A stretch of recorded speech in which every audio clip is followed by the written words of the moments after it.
Meu marido tinha acabado de morrer. Ainda nem tínhamos feito o enterro direito, as flores do velório ainda estavam frescas na sala, e meu filho já estava me expulsando de casa. De casa. Da minha casa. Aquela casa onde criei ele, onde passei noites em claro quando estava doente, onde cozinhei cada refeição com amor durante décadas.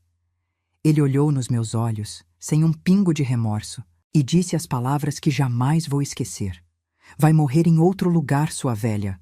Agora você não serve mais para nada. Assim, com esse desprezo todo, como se eu fosse um móvel velho que ele estava jogando fora.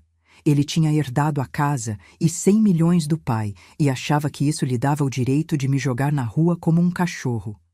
Meu próprio filho, o menino que carreguei no colo, que ensinei a andar, a falar, a ser gente. Mas espera, porque essa história não termina aí. Na verdade, ela estava apenas começando. E o que aconteceu dias depois, na frente do advogado, foi algo que eu jamais poderia imaginar. Algo que mudou tudo.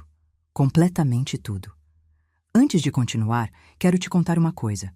Se você está me ouvindo agora, seja de onde for, de qualquer cantinho do Brasil, eu quero saber.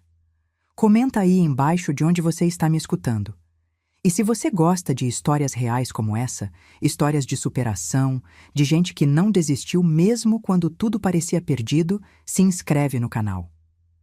Porque essa história que estou te contando, ela ainda vai te surpreender muito, e eu preciso que você fique comigo até o final, porque você não vai acreditar no que aconteceu. Meu nome é Helena. Tenho 63 anos, e durante 42 anos eu me dediquei completamente à minha família. 42 anos, quase metade de um século. Conheci meu marido, o Roberto, quando eu tinha apenas 21 anos. Ele era caminhoneiro, trabalhava nas estradas, passava semanas fora de casa fazendo entregas pelo Brasil inteiro. Desde o começo, ficou claro que quem ia segurar as pontas em casa seria eu. E eu segurei. Meu Deus, como eu segurei. Larguei meus sonhos de estudar pedagogia. Tinha passado no vestibular da Universidade Federal. Estava tão feliz, mas o Roberto disse que precisava de uma esposa em casa, não de uma estudante. E eu, apaixonada, boba, achando que amor era sacrifício, abandonei tudo. Casei grávida 3 meses depois. O Rafael nasceu num dia chuvoso de abril, e daquele momento em diante, minha vida inteira passou a girar em torno daquele menino e do meu marido. Roberto não era um homem fácil. Ele bebia, não todo dia, mas quando bebia, bebia muito. Chegava em casa depois de semanas na estrada e, ao invés de descanso, queria festa. Chamava os amigos, fazia um churrasco até de madrugada e eu lá, servindo todo mundo, limpando, cozinhando. Reclamava? Jamais. Eu tinha sido criada pela minha mãe com aquela mentalidade antiga. Mulher de verdade cuida da casa e não reclama. Marido manda, esposa obedece. Eu engoli tanta coisa que se fosse veneno já tinha morrido 1000 vezes.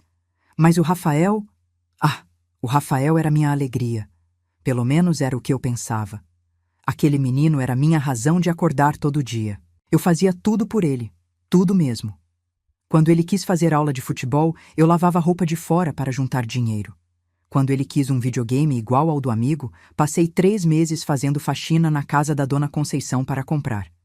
O Roberto dizia que eu mimava demais o menino, mas eu não ligava. Eu queria que meu filho tivesse tudo que eu não tive. Queria que ele estudasse, se formasse, fosse alguém na vida. E ele estudou. Formou-se em administração. Eu chorei de orgulho no dia da formatura. Fiz uma festa. Gastei todas as minhas economias que juntava vendendo bolo de pote para as vizinhas. Valeu cada centavo, pensei. Meu filho é formado. Meu filho vai ser alguém. Como eu estava enganada. Logo depois da faculdade, o Rafael conheceu a Bruna. Uma moça bonita, bem arrumada, mas com um jeito que nunca me desceu bem. Ela olhava para a nossa casa com um desprezo mal disfarçado, torcia o nariz para a minha comida. Vivia falando sobre marcas caras, viagens internacionais, coisas que a gente nunca teve condição de ter. E o pior, ela começou a colocar meu filho contra mim. No começo eram coisas pequenas. Rafael parou de me ligar todo dia. Depois parou de vir almoçar aos domingos. Quando vinha, ficava no celular o tempo todo, nem olhava na minha cara direito. Eu perguntava se estava tudo bem, e ele bufava, como se eu fosse um incômodo. A Bruna sempre com aquele sorriso falso do lado dele, dizendo que eles estavam muito ocupados, que tinham uma vida muito corrida. Ocupados demais para a própria mãe, pensei, mas não falei nada. Nunca falei nada. Roberto percebia, mas fingia que não via. Ele estava cada vez mais cansado, passando mais tempo em casa. O trabalho de caminhoneiro tinha desgastado ele. Os anos na estrada cobraram o preço. Ele desenvolveu problemas no coração, pressão alta, diabetes. Começou a ficar doente com frequência. E quem cuidava? Eu. Sempre eu. Levava no médico, dava remédio nos horários certos, fazia comida especial sem sal, sem açúcar, sem graça nenhuma, mas que era o que ele precisava. Foram 5 anos assim. 5 anos cuidando de um homem que ficava cada vez mais debilitado, enquanto meu filho se afastava cada vez mais. A Bruna engravidou, e eu pensei que talvez isso mudasse as coisas. Pensei que ser avó ia me aproximar deles novamente. Que inocente eu fui. Quando o Miguel nasceu, mal me deixaram ver o menino. Arranjavam desculpas, que o bebê estava dormindo, que não era hora de visita, que tinha que ligar antes. Mas quando os pais da Bruna iam lá, podiam ficar o dia inteiro. Aquilo doía. Doía de um jeito que nem consigo explicar. Roberto morreu numa terça-feira de manhã. Infarto fulminante. Acordou, foi ao banheiro e, quando voltou para a cama, simplesmente apagou. Eu vi a vida sair dos olhos dele. Gritei, chamei a ambulância, mas não teve jeito. Foi rápido demais. Eu fiquei em choque. Mesmo com todos os defeitos, com todas as vezes que ele me magoou, aquele homem tinha sido minha companhia por 42 anos. Era meu marido, o pai do meu filho, e agora se foi. O velório foi num sábado. Pouca gente foi. Roberto não tinha muitos amigos depois que parou de trabalhar. Alguns colegas antigos da estrada apareceram, vizinhos, e claro, o Rafael com a Bruna. Eles ficaram lá, mas pareciam estar cumprindo uma obrigação chata. A Bruna estava no celular a maior parte do tempo. O Rafael conversava mais com os outros do que comigo. Eu estava destruída e meu próprio filho mal olhava para mim. No domingo, enterramos o Roberto. Foi simples. Eu não tinha dinheiro para nada muito elaborado. Usei o que tinha guardado. O Rafael nem ofereceu ajuda. Na volta do cemitério, ele disse que precisava conversar comigo. Achei que fosse sobre eu ir morar com eles ou sobre como íamos lidar com as coisas do pai, mas não era nada disso. Sentamos na sala da minha casa. A mesma sala onde o caixão tinha ficado um dia antes. As flores ainda estavam lá, murchando. A Bruna ficou em pé, de braços cruzados, com aquela cara de poucos amigos. E o Rafael começou a falar. Mãe, o pai deixou testamento. A casa é minha agora. E tem uma herança também.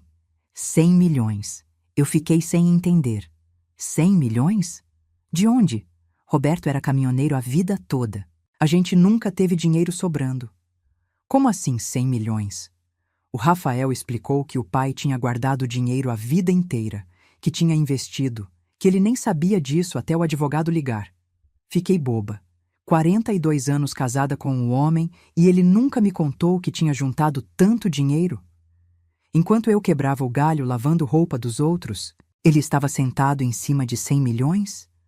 A raiva começou a subir, mas junto veio a tristeza. Por que ele nunca confiou em mim? Por que nunca dividiu isso? Mas o que veio depois foi ainda pior. Muito pior. Rafael olhou para a Bruna, ela assentiu com a cabeça, e então ele falou. Mãe, a senhora vai ter que sair da casa. A gente vai morar aqui. Vamos reformar tudo. É o melhor lugar para criar o Miguel. Eu fiquei sem ar. Sair da casa? Da minha casa? Eu morava ali há 40 anos, conhecia cada rachadura da parede, cada mancha no piso. Ali estava a história da minha vida inteira. E ele estava me mandando sair assim, do nada, 3 dias depois de enterrar o marido? Tentei argumentar. Rafael, filho, mas para onde eu vou? Não tenho dinheiro, não tenho outro lugar. A gente não pode conversar sobre isso? Ele riu. Riu na minha cara. Mãe, a senhora pode ir para um desses lares para idosos, ou vai morar com alguém da família. Não sei, não é meu problema. Eu fiquei paralisada. Não é meu problema? Eu era mãe dele. Eu dei a vida por aquele menino. E agora eu não era problema dele? A Bruna entrou na conversa. Olha, dona Helena, a senhora teve 40 anos para juntar dinheiro. Se não juntou, não é culpa nossa. O Rafael tem família agora, tem responsabilidades, precisa desse espaço. A senhora vai ter que se virar. Senti uma dor no peito tão forte que pensei que ia ter um infarto igual ao Roberto. Como ela tinha coragem de me falar assim? Eu mal conhecia aquela mulher e ela estava me expulsando da minha própria casa. Tentei apelar para o Rafael. Filho, você não está falando sério. Eu sou sua mãe. Passei 42 anos cuidando de você, do seu pai, dessa casa. Você não pode fazer isso comigo. Ele se levantou, irritado. A senhora não entende, não é mãe. Eu herdei. Está no testamento. A casa é minha, o dinheiro é meu. A senhora não tem direito a nada. E sabe por quê? Porque a senhora nunca serviu para nada, mesmo além de cozinhar e limpar. Agora que o pai morreu, a senhora não serve mais nem para isso. As palavras dele foram como facadas, uma atrás da outra. Nunca servi para nada. Não sirvo mais para nada. Eu, que abri mão da minha vida inteira, que não dormi noites seguidas quando ele estava com febre, que passei fome para ele comer, que lavei roupa de fora para comprar as coisas dele. Eu não servia para nada? A Bruna veio e encostou a mão no ombro do Rafael, fingindo acalmar ele, mas com um sorriso cínico no rosto. Rafael, amor, não precisa se exaltar. Dona Helena vai entender. Ela é inteligente. Sabe que não adianta ficar aqui fazendo drama. Aí ela se virou para mim. A senhora tem até o final da semana para tirar suas coisas. Só o que couber em malas. O resto a gente vai doar ou jogar fora. Ah, e não precisa levar móveis nem nada. A gente vai reformar, então vai tudo para o lixo mesmo. Eu estava em choque, não conseguia processar o que estava acontecendo. Tentei me levantar, minhas pernas estavam bambas. Rafael, isso não pode estar acontecendo. Você não pode estar falando sério. Ele já estava indo em direção à porta. Estou sim, mãe. E antes que a senhora comece a fazer escândalo com os vizinhos ou qualquer coisa assim, já aviso, não adianta. A lei está do meu lado. A herança é minha. Fim de conversa. A Bruna ainda teve a audácia de adicionar, já saindo. Ah, e dona Helena, sem ressentimentos, tá? É só a vida. A senhora teve sua hora. Agora é a nossa vez. Eles saíram. Simplesmente viraram as costas e saíram. Me deixaram ali, sozinha, naquela sala com cheiro de flores murchas e morte, processando que meu único filho tinha acabado de me expulsar de casa. Passei aquela noite acordada. Chorei até não ter mais lágrimas. Olhei para cada canto da casa. A marca na parede da cozinha, onde o Rafael media a altura todo ano. A janela da sala que eu ficava olhando, esperando o Roberto voltar das viagens. O quintal onde eu estendia roupa enquanto cantava. 40 anos de memórias. E ia tudo para o lixo. Assim como eu, aparentemente. Pensei em morrer. Juro que pensei. Pensei em tomar todos os remédios do Roberto que ainda estavam no armário. Para que continuar? Eu tinha dedicado minha vida inteira à família. E no fim, não valia nada para eles. Mas alguma coisa dentro de mim, um resquício de amor próprio que eu nem sabia que ainda existia, me fez resistir. Não, eu não vou desistir. Não assim. Na segunda-feira de manhã, tentei ligar para o Rafael umas 10 vezes. Ele não atendia. Mandei mensagem. Nada. Fui até a casa dele. A Bruna atendeu o interfone e disse que eles não queriam conversa, que já tinham falado tudo o que precisava ser falado. Voltei para casa arrasada. Liguei para a minha irmã, a Márcia, que mora em Goiânia. Contei tudo chorando. Ela ficou horrorizada, me ofereceu um quarto na casa dela, mas eu sabia que ela mal tinha espaço para a própria família. Não podia ser um peso. Na terça-feira, recebi uma ligação. Era o doutor Henrique, o advogado que tinha cuidado do testamento do Roberto. Ele pediu para eu ir ao escritório dele na quinta-feira, que tinha uns documentos para eu assinar. Assinar o quê, pensei? Se eu não tinha herdado nada? Mas concordei em ir. Não tinha mais nada a perder mesmo. Passei aquela semana feito um zumbi. Comecei a separar minhas coisas. 40 anos de vida em 2 malas. Era deprimente. Fui eliminando. Fotos antigas, roupas do Rafael criança que eu guardava com carinho. Cartinhas que ele fazia para mim no Dia das Mães quando era pequeno. Joguei quase tudo fora. Não adiantava mais guardar lembranças de um filho que não me queria. Nesse meio tempo, descobri que o Rafael tinha contratado uma empresa de reforma. Eles iam começar na segunda seguinte. Ele realmente ia mesmo me expulsar. Não era blefe. Meu filho tinha se tornado um estranho. Ou talvez ele sempre tivesse sido assim e eu, cega de amor de mãe, nunca quis enxergar. Chegou quinta-feira, dia de ir ao escritório do Dr. Henrique. Me arrumei como pude. Estava acabada. Tinha emagrecido uns 5 quilos naquela semana. Não conseguia comer. Não conseguia dormir direito. Peguei o ônibus até o centro da cidade. O escritório ficava num prédio antigo, mas bem cuidado. Subi até o 3º andar. A secretária me recebeu com simpatia. Dona Helena? O doutor está esperando a senhora. Pode entrar. Entrei numa sala cheia de livros e papéis. O Dr. Henrique era um senhor de uns 70 anos, cabelos brancos, óculos de grau, aparência de quem já tinha visto muita coisa na vida. Ele me cumprimentou com um aperto de mão firme e me ofereceu café. Aceitei. Precisava de qualquer coisa para me manter de pé. Dona Helena, meus pêsames pela perda do Roberto. Eu conhecia seu marido há muitos anos. Agradeci baixinho. Ele abriu uma pasta grossa em cima da mesa. Bom, a senhora deve estar se perguntando por que eu pedi para vir aqui. Assenti com a cabeça. Ele continuou. É sobre o testamento do Roberto. Eu já sei, doutor. Meu filho me contou. Ele herdou tudo. A casa e os 100 milhões. Eu não recebi nada. O doutor Henrique me olhou com uma expressão estranha. Um misto de surpresa e algo mais. Ele perguntou devagar. O Rafael disse isso para a senhora. Que ele herdou tudo, confirmei. Foi exatamente isso. Ele disse que a casa é dele, o dinheiro é dele e que eu não tenho direito a nada. Inclusive me deu 1 semana para sair de casa. A semana acaba domingo. O advogado ficou alguns segundos em silêncio. Então começou a rir. Não uma risada maldosa, mas uma risada de quem não está acreditando no que está ouvindo. Ele balançou a cabeça. Dona Helena, eu preciso perguntar uma coisa. A senhora leu o testamento? Fiquei sem entender a pergunta. Ler? Não, eu não li. O Rafael disse que tinha herdado tudo, então eu acreditei. Para que eu ia ler?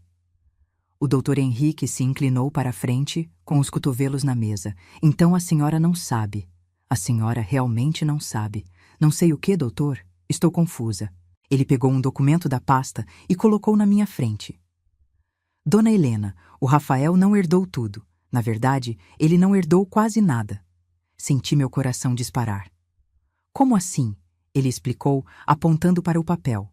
O testamento do Roberto está aqui. Vou ler para a senhora os pontos principais.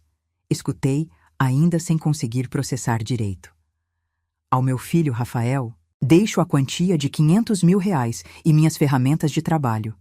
À minha esposa Helena, deixo a casa onde moramos, o restante do dinheiro investido, que soma 99 milhões e 500 mil reais, e todas as demais propriedades e bens. Fiquei paralisada. Não pode ser. Isso não pode estar certo. 99 milhões e meio? Para mim? E a casa? A casa é minha. O doutor Henrique assentiu. Sim, dona Helena, seu marido deixou quase tudo para a senhora. E tem mais. Ele também deixou uma carta. Posso ler? Eu só conseguia acenar que sim, ainda em choque total. O advogado abriu um envelope lacrado e começou a ler.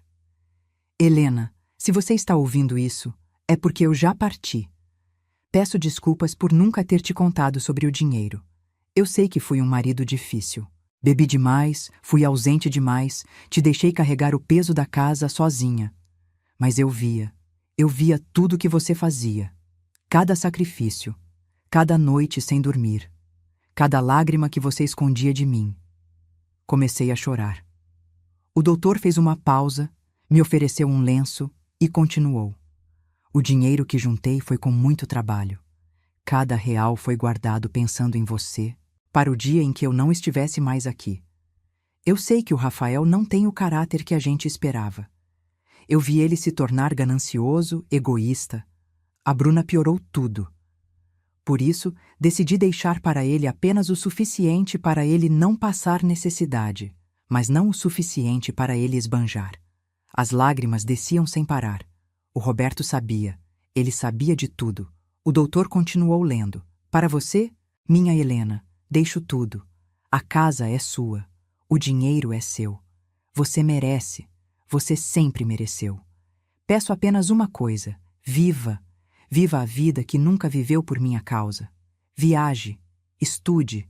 Faça tudo o que deixou de fazer por mim e pelo Rafael. E se o Rafael vier com história, mostra esse testamento para ele. Ele que aprenda que mãe a gente não joga fora. Com amor, Roberto. Fiquei sem fala. Literalmente sem conseguir falar. Meu marido, o homem que eu achava que não ligava, que não percebia, tinha visto tudo. E tinha me deixado quase tudo.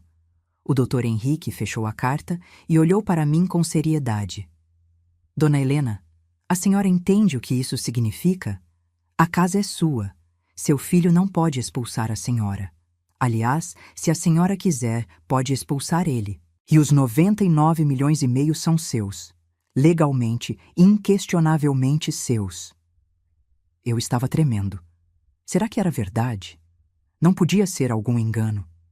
Doutor, tem certeza? Tem certeza absoluta que isso está certo? Ele sorriu. Dona Helena, eu mesmo redigi esse testamento a pedido do Roberto, há 3 anos. Ele veio aqui sozinho e me disse exatamente o que queria. Está tudo registrado, autenticado, dentro da lei. Não há margem para contestação. A senhora é a herdeira de quase toda a fortuna do seu falecido marido. Respirei fundo. Pela primeira vez em uma semana, senti algo diferente da dor e do desespero. Senti raiva. Uma raiva enorme, crescente. Meu filho tinha mentido para mim. Tinha inventado que herdou tudo. Tinha me humilhado. Tinha me expulsado da minha própria casa. Tinha dito que eu não servia para nada. E tudo isso sendo que ele sabia, ou deveria saber, o que estava realmente no testamento. Ou será que ele não sabia? Doutor Henrique, o Rafael recebeu uma cópia do testamento? O advogado confirmou. Sim. Mandei por correio registrado para ele na mesma semana que o Roberto faleceu. Ele assinou o recebimento. Então ele sabia. Ele leu e mesmo assim mentiu para mim. Apostou que eu não ia atrás, que eu ia simplesmente aceitar, que eu era idiota demais para questionar. Doutor, o que eu faço agora? Ele juntou os papéis. Primeiro, a senhora assina aqui os documentos para a transferência oficial dos bens. Depois, sugiro que a senhora vá para casa, a sua casa, e espere. O Rafael vai aparecer. E quando aparecer, a senhora mostra esse testamento para ele. A cara dele vai ser impagável. Assinei tudo o que precisava assinar. Saí do escritório com cópias autenticadas do testamento dentro da bolsa. No caminho de volta de ônibus, minha cabeça não parava. 99,5 milhões. Eu, Helena, que nunca tive mais que R$ 1.000 na conta ao mesmo tempo, agora tinha 99,5 milhões. E a casa, minha casa, que o Rafael já estava reformando na cabeça dele, que a Bruna já estava decorando nos sonhos dela. Era minha, só minha. Cheguei em casa e olhei tudo com outros olhos. Não era mais a casa que eu ia perder. Era a casa que era minha por direito. Sentei no sofá e comecei a pensar. Eu podia simplesmente ligar para o Rafael agora e contar. Mas não ia ser assim. Depois de tudo que ele me fez passar, da humilhação, da dor, eu merecia ver a cara dele pessoalmente quando descobrisse a verdade. Decidi esperar. Na sexta-feira, o Rafael ligou. Pela primeira vez na semana. Mãe, só confirmando, a senhora vai sair até domingo, né? Não vou ter que chamar a polícia para tirar a senhora daí, vou? Respirei fundo para não gritar. Não, filho, Pode ficar tranquilo. Domingo eu resolvo tudo. Ele desligou sem nem se despedir. No sábado, comecei a pesquisar sobre investimentos, sobre como gerenciar dinheiro. Eu não fazia ideia, nunca tinha tido dinheiro para gerenciar, mas ia aprender tudo. Liguei para o Dr. Henrique e perguntei se ele conhecia algum contador de confiança. Ele me indicou um. Marquei reunião para segunda-feira. Domingo de manhã, arrumei a casa, limpei tudo, deixei bonito. Às 11 horas, o Rafael chegou, com a Bruna e com 2 rapazes que deviam ser da empresa de mudança. Eles entraram sem nem bater.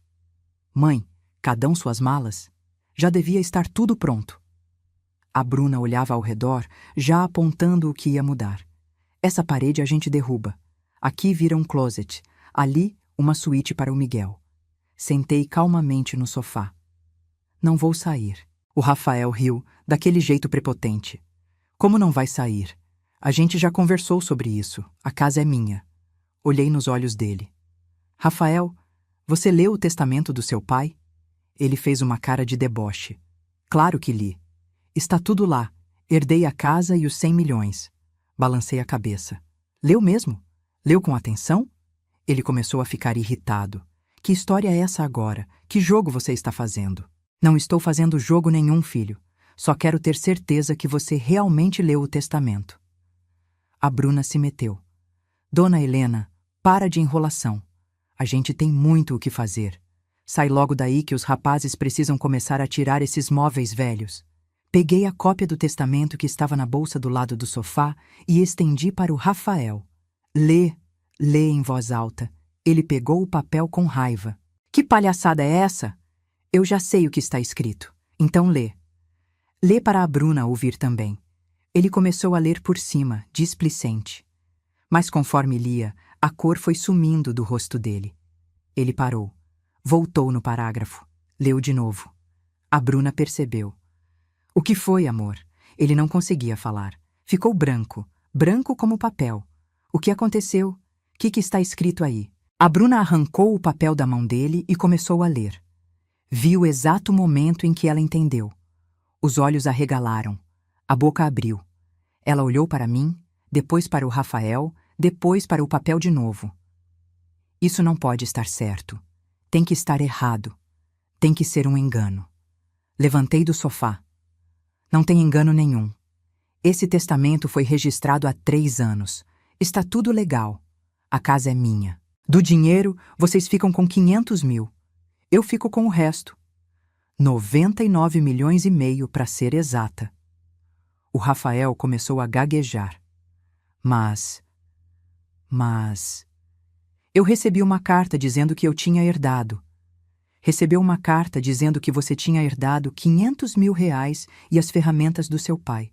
Você que inventou o resto na sua cabeça. Ou melhor, mentiu para mim, achando que eu nunca ia descobrir a verdade. A Bruna estava em pânico. Rafael, faz alguma coisa! A gente já contou para todo mundo, já começamos a gastar. A entrada do apartamento na praia, o carro importado que você encomendou. Como a gente vai pagar tudo isso com 500 mil? Olhei para ela com pena. Bem, Bruna, acho que vocês vão ter que cancelar os planos. 500 mil parece muito, mas quando se gasta como se tivesse 100 milhões, acaba rápido. O Rafael tentou me agarrar pelo braço. Mãe, a senhora não pode fazer isso. Eu sou seu filho. Dei um passo para trás. Sou eu que não posso fazer o quê, Rafael? Ficar com o que seu pai deixou para mim? Porque até onde eu sei, expulsar a própria mãe de casa 3 dias depois de enviuvar, isso sim é algo que não se pode fazer. Mas você fez. Você olhou na minha cara e disse que eu não servia para nada. As palavras saíram com toda a dor acumulada. Você me humilhou, me tratou como lixo, fez pouco de 42 anos de dedicação. E agora quer o quê? Que eu tenha pena? Que eu divida com você o que não é seu? Ele caiu de joelhos, literalmente caiu de joelhos chorando. Mãe, eu sinto muito. Eu estava errado. Foi a Bruna que colocou essas ideias na minha cabeça. Me perdoa, por favor. Olhei para a Bruna. Ela estava vermelha de raiva, mas não disse nada. Colocou a culpa na mulher agora, Rafael? Que homem! Até para assumir os próprios erros você não presta. Ele continuava chorando, pedindo desculpas. Mas eu conhecia aquelas lágrimas. Não eram de arrependimento. Eram de desespero por ter perdido o dinheiro. Bruna, pode levar seu marido daqui e levem os rapazes da mudança também. Ninguém vai mudar nada nessa casa, porque essa casa é minha e vai continuar sendo minha. A Bruna me fuzilou com os olhos. A senhora vai se arrepender disso. A gente vai contestar esse testamento. Pode contestar à vontade. Falem com o Dr. Henrique. Ele vai explicar direitinho como está tudo certinho, dentro da lei, sem margem para recurso. O Rafael levantou do chão, destruído. Mãe, pelo menos me ajuda. A gente está com dívidas. Contei com esse dinheiro. Essa não é minha responsabilidade, Rafael. Você é adulto, formado, tem profissão, vai trabalhar, vai batalhar, como eu sempre fiz. A diferença é que você tem 500 mil reais de vantagem. Eu nunca tive nada. Eles saíram, os três, derrotados. Antes de fechar a porta, olhei para o Rafael uma última vez. E filho, só para deixar claro, você não é mais bem-vindo nessa casa. Se algum dia quiser me ver, vai ter que me procurar, vai ter que implorar, e mesmo assim, não garanto nada. Fechei a porta, encostei nela e desabei. Chorei. Mas dessa vez não era só tristeza, era alívio, era libertação. Nos dias seguintes, cuidei de tudo. Fui ao banco com o Dr. Henrique e com o contador que ele indicou, o Sr. Paulo. Abri uma conta especial, transferi o dinheiro. 99,5 milhões aparecendo no extrato da minha conta. Precisei sentar. Quase desmaiei. Era real. Era tudo real. O Sr. Paulo me ajudou a organizar tudo. Investimos a maior parte. Deixei 1 milhão em conta para gastos imediatos. 1 milhão. Eu, que vibrava quando tinha 100 reais sobrando no fim do mês. Conversei com um advogado especializado em família. Expliquei a situação. Ele disse que o Rafael podia até tentar contestar, mas não tinha chance nenhuma. O testamento era sólido. E mais, se ele tentasse me prejudicar de alguma forma, eu podia entrar com processo por dano moral. Guardei essa informação. Nas semanas seguintes, Rafael tentou me ligar várias vezes. Não atendi. Mandou mensagens. Não respondi. Apareceu na minha porta 2 vezes. Não abri. Ele precisava entender que tinha consequências. Que mãe não é capacho. Soube por uma vizinha que ele e a Bruna tiveram que vender o carro que tinham para pagar as dívidas. Que cancelaram o apartamento da praia e perderam a entrada. Que estavam brigando feio. Parte de mim, a parte mãe, ficou com pena. Mas a parte mulher, a parte Helena, que tinha sido pisada a vida toda, essa parte se sentia vingada. Comecei a viver. Pela primeira vez em 63 anos, comecei a viver para mim. Fui ao shopping e comprei roupas novas, roupas bonitas, que me deixavam bem. Fui ao salão, pintei o cabelo, fiz as unhas, cuidei de mim. Quando me olhei no espelho, quase não me reconheci. Estava bonita. Aos 63 anos, eu estava me sentindo bonita. Procurei a faculdade onde tinha passado no vestibular 42 anos atrás. Obviamente não tinha mais a vaga, mas eles tinham um programa para a terceira idade. Me inscrevi em pedagogia, realizando o sonho antigo. As aulas começavam em março. Mal podia esperar. Liguei para a Márcia e contei tudo. Ela chorou de felicidade por mim. Veio me visitar. Passamos um fim de semana inteiro conversando, rindo, planejando. Reformei a casa. Não porque o Rafael queria, mas porque eu queria. Mudei tudo. Apaguei as memórias ruins. Pintei as paredes de cores alegres. Comprei móveis novos. Fiz um jardim no quintal. Contratei uma moça para me ajudar com a limpeza pesada, porque eu já tinha limpado demais na vida. Agora eu ia curtir, não ia ficar de joelhos esfregando o chão. 3 meses depois da morte do Roberto, a campainha tocou. Era o Rafael, sozinho, sem a Bruna.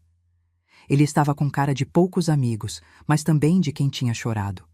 Mãe, preciso falar com a senhora. Deixei ele entrar. Ficamos na sala. Ele olhou ao redor, viu tudo diferente e fez uma cara de dor. A Bruna me deixou. Não demonstrei muita surpresa. Sinto muito. Ele deu um riso amargo. Imagino que não sinta. Eu merecia. Quando o dinheiro acabou, ela foi embora. Levou o Miguel. Está morando com os pais. Nem me deixa ver meu filho. Fiquei em silêncio, esperando para ver aonde ele queria chegar. Mãe, eu sei que não tenho moral para pedir nada. Sei que fui o pior filho do mundo. Mas estou aqui para dizer que sinto muito. De verdade, não pelo dinheiro. Bem, também pelo dinheiro, não vou mentir. Mas principalmente pela forma como tratei a senhora. Olhei nos olhos dele, procurando sinceridade. E você sabe o que me doeu mais, Rafael? Não foi perder o dinheiro que eu nem sabia que existia. Foi descobrir que meu filho era capaz de me jogar na rua, de dizer que eu não servia para nada. Ele começou a chorar. Eu sei. E não tenho desculpa. Fui ganancioso, fui cruel. Deixei a Bruna me manipular, mas não posso botar a culpa só nela. Eu quis acreditar. Quis achar que merecia tudo sem ter feito nada para merecer. Passei uns minutos pensando. Então falei. Rafael, vou ser muito sincera com você. Eu te amei demais. E esse amor demais te transformou num homem que acha que tudo é devido. Essa é minha culpa. Mas o que você fez, as palavras que falou, isso não tem volta. Pelo menos não agora. Ele soluçou. Estou perdido, mãe. Não tenho ninguém. Não tenho para onde ir. Levantei e fui até a cozinha. Voltei com um envelope. Dentro tinha 10 mil reais em dinheiro. Isso aqui é um empréstimo, não é presente. Você vai pegar, vai alugar um lugar simples, vai procurar um emprego e vai começar de novo. E quando tiver condições, você me devolve. Ele olhou para o dinheiro, depois para mim. Mas, mãe... Escuta, Rafael, eu vou te ajudar essa vez. Não porque você merece, mas porque eu não consigo ver meu filho na rua, mesmo depois de tudo. Mas tem condições. Primeira, você vai fazer terapia. Vai tratar essa ganância, esse egoísmo. Segunda, você vai trabalhar. Não importa em quê, mas vai trabalhar honestamente.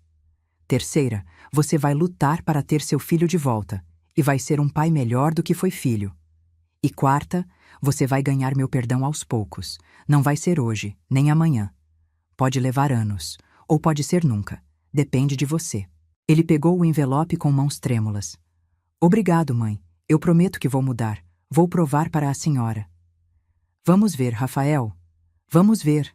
Ele saiu. Não sei se vai cumprir. Não sei se realmente vai mudar, mas eu fiz minha parte. E fiz nos meus termos, não nos dele. Hoje, 6 meses depois da morte do Roberto, estou vivendo uma vida que nunca imaginei. Viajei para o Nordeste. Conheci praias maravilhosas.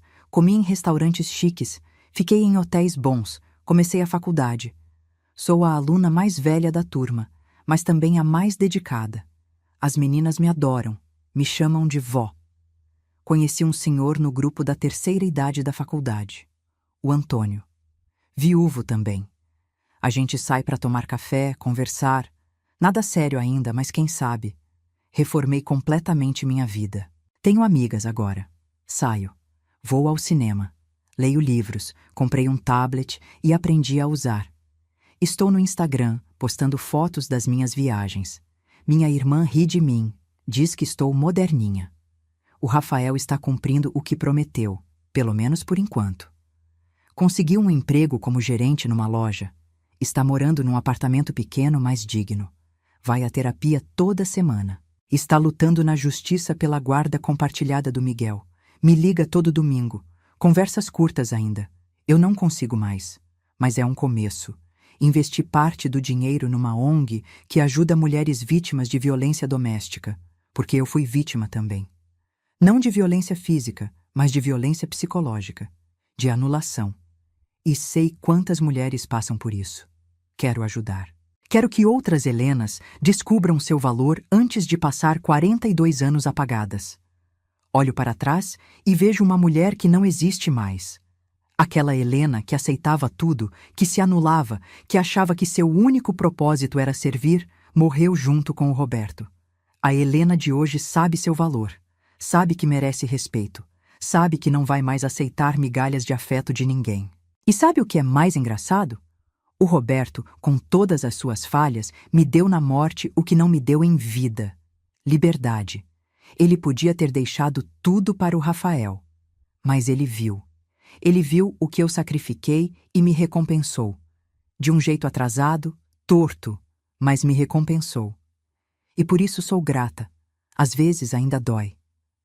Às vezes olho para o porta-retrato com a foto do Rafael criança e choro.